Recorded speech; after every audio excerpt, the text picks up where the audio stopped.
हम हैं red network, हम करते हैं जन की बात।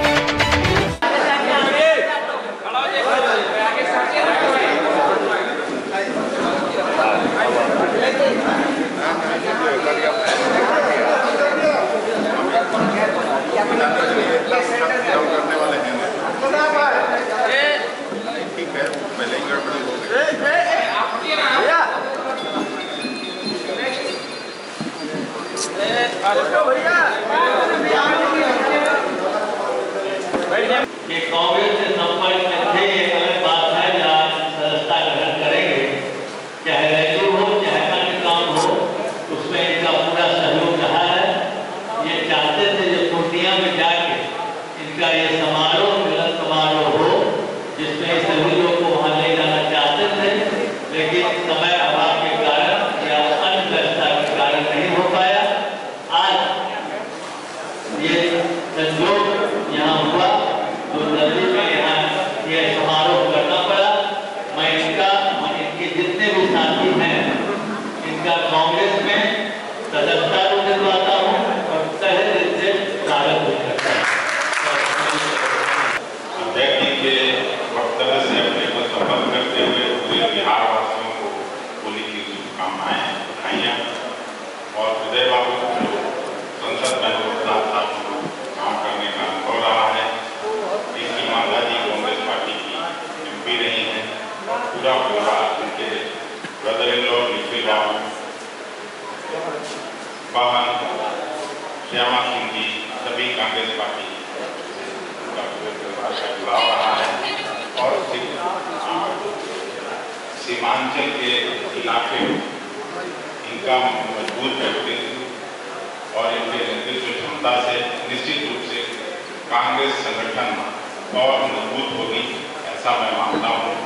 इसलिए कांग्रेस पार्टी की तरफ से मैं इनका पार्टी न केवल स्वागत करता हूँ बल्कि बधाइयाँ देता हूँ।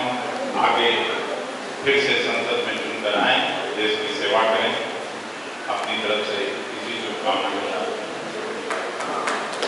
वरिष्ठ पदाधिकारी सब लोगों को मैं तहे दिल से धन्यवाद देता हूँ। मेरे सामने जो आप लोग मीडिया से आए हैं और बहुत देर से सुना के इंतजार कर रहे हैं, जिसके लिए क्षमा चाहता हूँ। आप लोगों का भी स्वागत करता हूँ और होली की बहुत बहुत शुभकामना देता हूँ।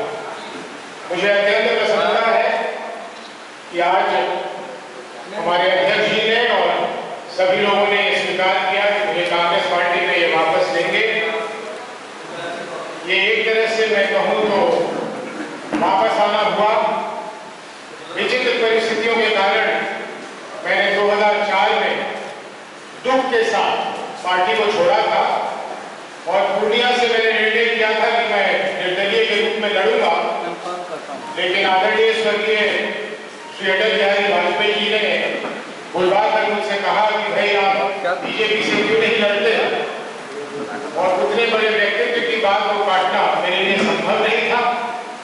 मैं बीजेपी में गया, पूर्णिया के लोगों ने आशीर्वाद दिया और 2004 और 2009 में मैं वहां से सांसद बना और 10 वर्षों तक एक सांसद के रूप में जो मुझसे बन पड़ा था वो मैंने अपने क्षेत्रवासियों के लिए किया। मुझे बिहार सरकार के काम काज करने के तरीके से 2009 के बाद कुछ कष्ट हुआ था, जिसको मैंने जाहिर भी किया पूरे मंच पर आकर। हालांकि मैं एनडीए का सांसद था, इसे लोग अनुशासनहीनता कहते हैं, लेकिन मेरे लिए ये बहुत स्पष्ट था कि अगर मैंने जिम्मेदारी अपने क्षेत्रवासियों की ली है तो उनके लिए आवाज उठाऊंगा, चाहे सामने कोई भी हो। 2014 के चुनाव में मैं असफल रहा और वहां से जनता दल यू हमारे प्रतिद्वंदी के रूप में वहां एक उम्मीदवार को दिया था, वो जीत गए थे, मैं हार गया था। और स्वाभाविक है कि मैंने जनता की बात को स्वीकार किया था। लेकिन गत 5 वर्षों में पूर्णिया की स्थिति में जो गिरावट आई, जिसके कारण वहां के लोगों की इच्छा थी कि मैं चुनाव फिर से लड़ूं, लेकिन चुनाव लड़ना तो दूर की बात है। मैंने ये देखा कि जिस पार्टी की मैं सेवा कर रहा हूं, उस पार्टी के सिद्धांतों में, उस पार्टी के चरित्र में जो बदलाव आ रहा है,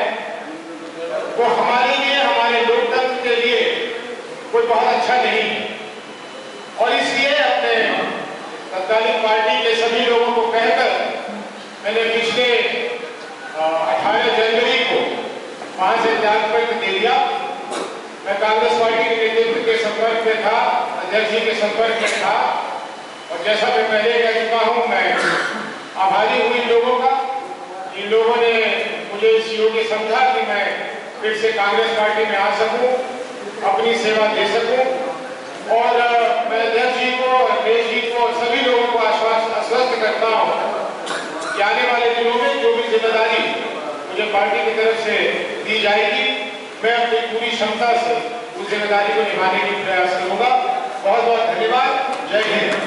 सीटों के तालमेल के बाद नेताओं का पार्टी बदलने का सिलसिला बिहार में शुरू हो चुका है। इस वक्त हमारे तो कुछ महीने पहले बीजेपी में हुआ करते थे, आज इन्होंने कांग्रेस का दामन कांग्रेस में क्या किया था अपनी तरफ से कि नरेंद्र मोदी जी हमारे देश के प्रधानमंत्री बने, और जो बने थे, मैं चुनाव हार भी गया था, उसके बाद भी बहुत खुशी हुई थी मुझे कि अब देश एक अच्छे राह की तरफ निकलेगा।